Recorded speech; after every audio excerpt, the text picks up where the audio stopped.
Romeo and Juliet, the balcony scene. Possibly the most well-known scene in Shakespeare. Something about it strikes a chord. Again, if you imagine, Shakespeare didn't really create this moment. It existed in stories before, and it's not an original story. And there's something about this that strikes a chord, and we're going to look at the balcony scene. It's a nice one. Before we do, very briefly, the story is, it's a serious story, a sad story. Two great families, the Montagues and the Capulets, but they are like at war. It's adult business. It's the sins of the fathers on the sons. You get the feeling this war has been going on for generations. It's part of their culture that they hate each other. And it's a nice one from the Baz Luhrmann movie.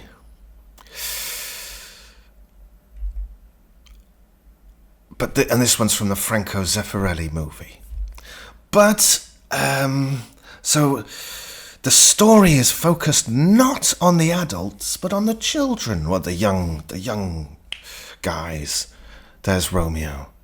This is when we see him at the start of the story.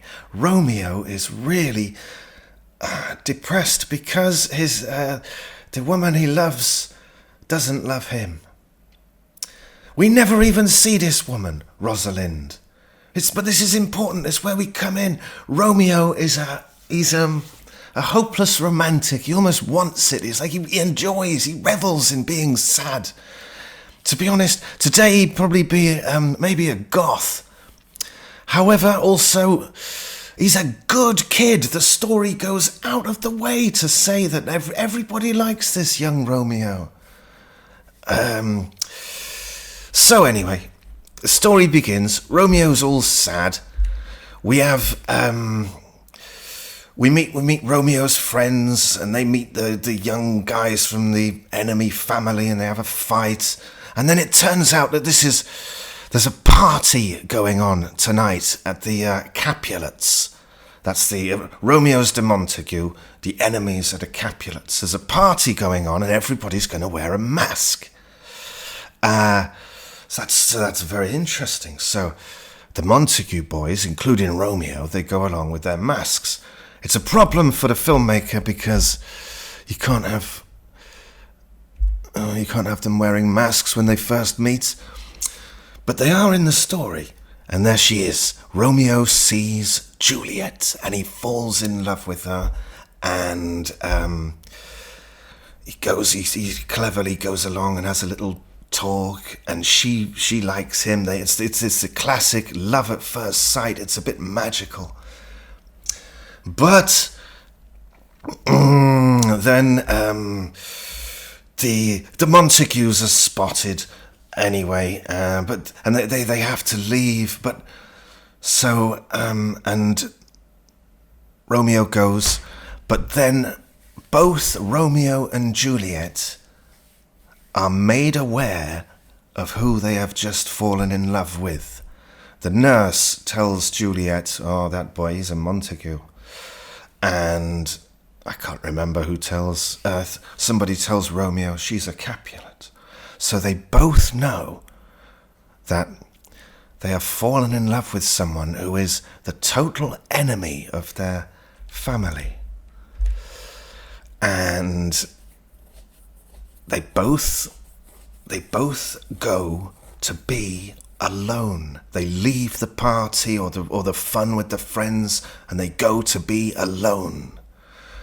And Romeo explains to one of his friends that, like, oh, well, I've got, like, real serious heart troubles now with this love business. You wouldn't understand.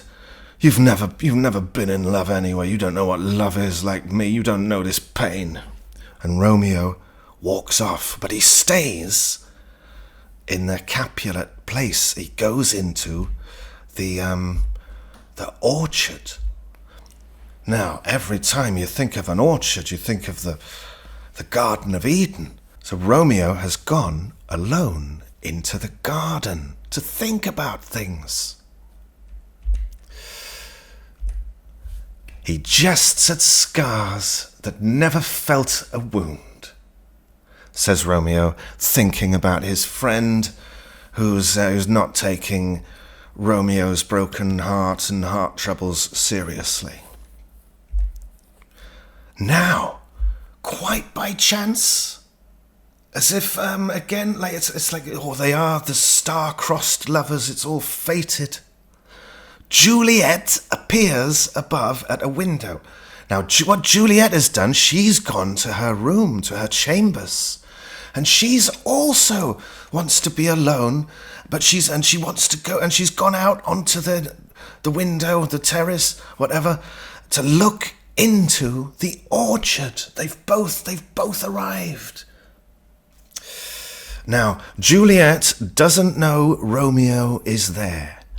She doesn't know anybody's there. It's the private orchard. She thinks she's got some time to herself. Now, Romeo, but soft. What light through yonder window breaks? Oh, it is the east, and Juliet is the sun.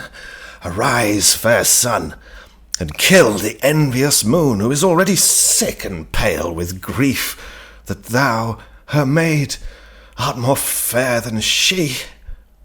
Be not her maid, since she is envious. Her vestal livery is but sick and green, and none but fools do wear it. Cast it off. Now, this is probably one of the strangest speeches in the whole thing. Romeo's comparing Juliet to one of the priestesses of the goddess of the moon, but that is a little muddled, and that's intentional, I think, because Romeo is a little muddled. He's silly. His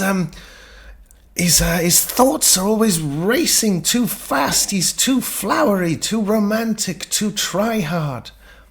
And it's a little bit racy, because he's looking at Juliet, and he is, whatever way he's gone with his metaphor, he's telling her to cast off her clothes. He continues, "It is my lady, oh, it is my love. Oh, that she knew she were. She speaks, yet she says nothing. What of that? Her eye discourses. I will answer it. I am too bold. 'Tis not to me she speaks. Two of the fairest stars in all the heaven, having some business, do entreat her eyes to twinkle in their spheres till they return. Oh, what if her eyes were there, they in her head? The brightness of her cheek would shame those stars, as daylight doth a lamp. Her eyes in heaven would through the airy region stream so bright that birds would sing and think it were not night. See how she leans her cheek upon her hand. Oh, that I were a glove upon that hand, that I might touch that cheek." This is very typical. This totally encapsulates Romeo. These ideas, they're nice ideas, but they're so full of energy. They're too much. They're too over the top. And silly. I wish I were a glove on that hand to touch that cheek. It's nice, but it's silly. "Ay me," says Juliet, and we see the absolute difference. Juliet is also very young, but girls grow up quicker than boys. Juliet totally sees the horrible tragedy of their situation. And Juliet has gone with genuine tortured feelings to try and find some solace in the garden. A bit before she speaks but says nothing, we can just imagine the troubled look on Juliet's face. She speaks. Oh, speak again, bright angel, for thou art as glorious to this night, being o'er my head, as is a winged messenger of heaven unto the white, upturned, wondering eyes of mortals that fall back to gaze on him when he bestrides the lazy pacing clouds and sails upon the bosom of the air. Oh, that's a long sentence. And if Shakespeare doesn't put any stops or pauses in it, he wants it to all go out in one. That's deliberate. I didn't do it very well, but it's Romeo, massive non-stop outpouring. Shakespeare wants it to be too much. He wants us to know Romeo's just a kid. Juliet doesn't hear any of that, but seemingly, almost magically in response, she speaks aloud.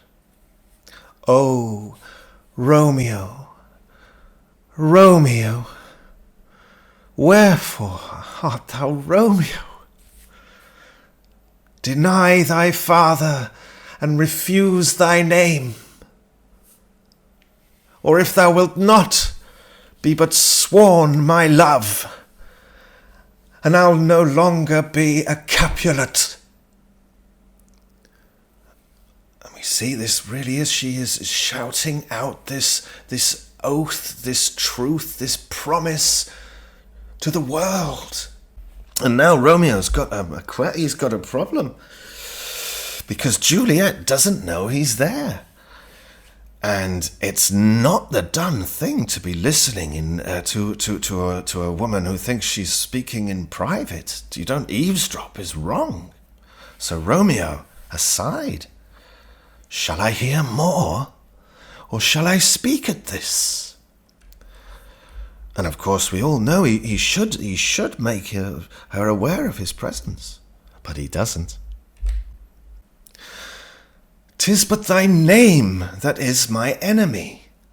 Thou art thyself, though not a Montague. What's Montague?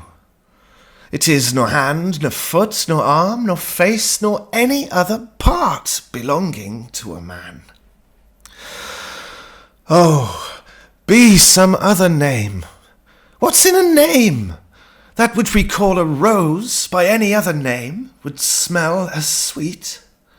So Romeo would, were he not Romeo called, retain that dear perfection which he owes without that title.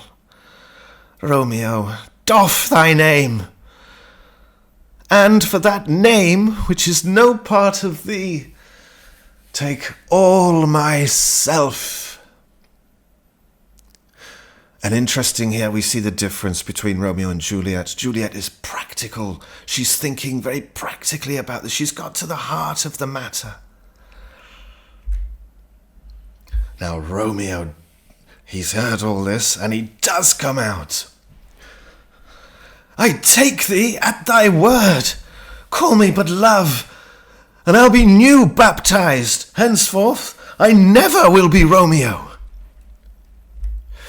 But Juliet is suddenly, she's startled, she's frightened by this, like, what the heck, who is this? What man art thou that thus bescreened in night so stumblest on my counsel? By a name, I know not how to tell thee who I am. My name, dear saint, is hateful to myself, because it is an enemy to thee. Had I it written, I would tear the word. And I think that's very typically Romeo. Had I it written, I would tear the word. It's so pathetic. I'd rip it in two. But and Juliet she's clever. She knows now it's Romeo. My ears have not yet drunk 100 words of that tongue's utterance, yet I know the sound, Art thou not Romeo and a Montague? Straight to the point. Neither, fair saint, if either thee dislike. How camest thou hither? Tell me, and wherefore? The orchard walls are high and hard to climb, and the place death, considering who thou art, if any of my kinsmen find thee here. Straight to the point. She wants practical explanation, and the place is death. This is serious. But Romeo is not serious. With love's light wings did I o'erperch these walls, for stony limits cannot hold love out, and what love can do, that dares love attempt. Therefore thy kinsmen are no let to me. If they do see thee, they will murder thee. Juliet gives Romeo a very fierce look. Alack, there lies more peril in thine eye than 20 of their swords. Look thou but sweet, and I am proof against their enmity. And Juliet gives him a sweet look. I would not for the world they saw thee here. I have night's cloak to hide me from their sight, and, but thou love me, let them find me here. My life were better ended by their hate than death prorogued, wanting of thy love. By whose direction foundst thou out this place? By love, who first did prompt me to inquire. He lent me counsel, and I lent him eyes. I am no pilot, yet wert thou as far as that vast shore washed with the farthest sea, I would adventure for such merchandise. Now this is a good line. It's still too much, it's still a bit silly, but it's undeniably moving, and Juliet is moved. Thou know'st the mask of night is on my face, else would a maiden blush bepaint my cheek for that which thou hast heard me speak to-night. Fain would I dwell on form, fain deny what I have spoke. But farewell compliment. Now this is a little bit hard to follow, but basically Juliet is now saying she's embarrassed that she has spoken aloud earlier that she loves Romeo, how much she loves him, and that she'll go and live with him forever. And she's saying I would have been. She's going to argue that I would have played it like by the rules and according to the rules of courtship and played hard to get. Dost thou love me? I know thou wilt say aye, and I will take thy word. Yet if thou swear'st, thou mayst prove false. At lovers' perjuries, they say, Jove laughs. O gentle Romeo, if thou dost love, pronounce it faithfully. Or if thou think'st I am too quickly won, I'll frown and be perverse and say thee nay, so thou wilt woo, but else not for the world. In truth, fair Montague, I am too fond, and therefore thou mayst think my haviour light. But trust me, gentlemen, I'll prove more true than those that have more cunning to be strange. I should have been more strange, I must confess, but thou overheardst ere I was ware my true love's passion.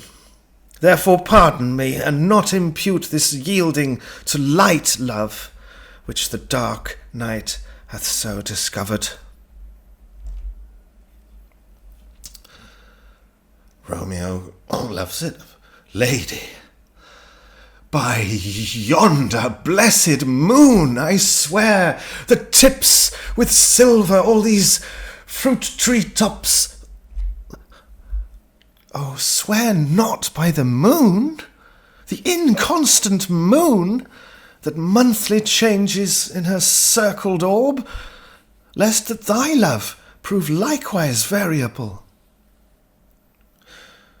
And this is a stronger criticism from Juliet than she knows, because earlier on he was he was putting the moon down a little bit. Romeo hasn't got a clue. What shall I swear by? Do not swear at all, or, if thou wilt, swear by thy gracious self, which is the God of my idolatry, and I'll believe thee. If my heart's dear love, well, do not swear, although I joy in thee.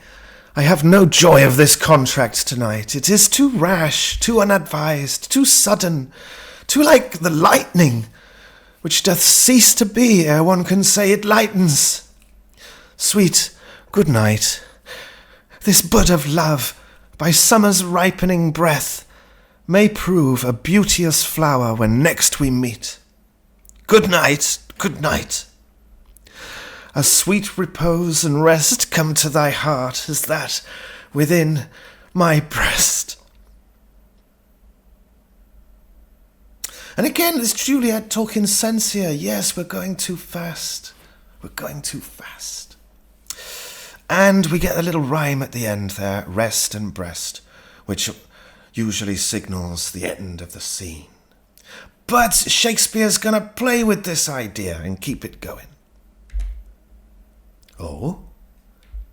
Wilt thou leave me so unsatisfied? And there's this implication here. What's he after? What satisfaction canst thou have tonight? The exchange of thy love's faithful vow for mine. I gave thee mine before thou didst request it, and yet I would it were to give again. Wouldst thou withdraw it? For what purpose, love? But to be frank and give it thee again. And yet I wish but for the thing I have. My bounty is as boundless as the sea, my love as deep. The more I give to thee, the more I have, for both are infinite. Now the nurse calls from within. Juliet! I hear some noise within. Dear love, adieu. Anon, good nurse! Sweet Montague, be true. Stay but a little while, I will come again. And we feel there, yes, Juliet, she did her rhyme, adieu, be true, but she had a little thought, she can't go. Anon, interestingly, means soon, usually now, anon, see you anon. But its etymology is in one, and its original meaning was immediately. But as we see here how Juliet's using it, we can see people say immediately, in on, anon, and they don't mean immediately, they mean soon. Now Romeo is a little reverie on his own. Oh, blessed, blessed night, I am afeard. Being in night, all this is but a dream, too flattering, sweet to be substantial. Juliet comes back. 3 words, dear Romeo, and good night indeed, if that thy bent of love be honourable, thy purpose marriage. Send me word tomorrow, by one that I'll procure to come to thee, where and what time thou wilt perform the rite, and all my fortunes at thy foot I'll lay, and follow thee, my lord, throughout the world. Well, so much for taking it slowly. She's come straight back and said, let's get married. Immediately. Madam, I come anon. But if thou mean'st not well, I do beseech thee. Madam, by and by I come. To cease thy suit and leave me to my grief. Tomorrow will I send. So thrive my soul 1,000 times. Good night. And Juliet goes. Oh, Romeo is delighted. 1,000 times the worse to want thy light. Love goes toward love, as schoolboys from their books, but love from love toward school with heavy looks. And a typical Romeo again, a confused and childish but very lovely image. Juliet comes back again. Hist! Romeo, hist! Oh, for a falconer's voice to lure this tasseled gentle back again. And this really is about falconry, which was more popular in the past. And the hist is the call that you would give to get your bird to come back. Bondage is hoarse and may not speak aloud. Else I would tear the cave where echo lies, and make her airy tongue more hoarse than mine with repetition of my Romeo's name. They both like their hyperbole. Juliet's, I prefer it a little. It is my soul that calls upon my name. How silver sweet sound lovers' tongues by night, like softest music to attending ears. Romeo, my dear, at what o'clock tomorrow shall I send to thee? At the hour of 9. I will not fail. 'Tis 20 years till then. I have forgot why I did call thee back. Let me stand here till thou remember it. 'Tis almost morning. I would have thee gone, and yet no further than a wanton's bird who lets it hop a little from her hand, like a poor prisoner in his twisted gyves, and with a silk thread plucks it back again, so loving jealous of his liberty. And this is an image of, indeed, people would have a little pet bird on a thread. I would I were thy bird, says Romeo, which is typically silly. Sweet, so would I. Yet I should kill thee with much cherishing. Good night, good night. Parting is such sweet sorrow that I shall say good night till it be morrow. And she goes, and that's it, she has gone now. Sleep, dwell upon thine eyes, and peace in thy breast. Would I were sleep and peace, so sweet to rest. Hence will I to my ghostly father's cell, his help to crave, and my dear hap to tell. Exit.